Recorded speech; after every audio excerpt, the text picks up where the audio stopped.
J'ai eu la chance de décrocher mon premier travail avant même de soutenir ma thèse.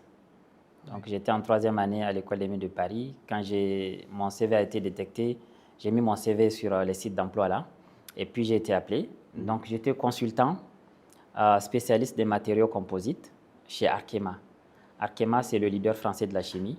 Ok. Il fait partie des CAC 40, donc les 4 plus grandes entreprises de France. C'était une grosse chance. Et je travaillais sur des projets très passionnants, comme je devais travailler sur une matière qui permettait d'améliorer la solidité mécanique des chaussures de foot, en l'occurrence celle que portait Messi. Donc, la chaussure qu'il portait, la matière de la semelle, donc c'était Arkema qui la produisait. Et c'était où vous dire? Il dit, bah, écoute, le modèle de chaussure qu'il porte, tu vas travailler sur comment améliorer la rigidité mécanique de la semelle. Wow. Donc, c'était ma première mission. Ensuite, j'ai eu la chance de travailler sur d'autres produits de Adidas, Nike et aussi de Airbus. Donc, c'était des pièces d'hélicoptères.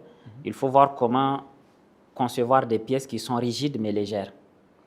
Donc, ma thèse, c'était ça, les matériaux composites. Des matériaux qui sont rigides, mais légers.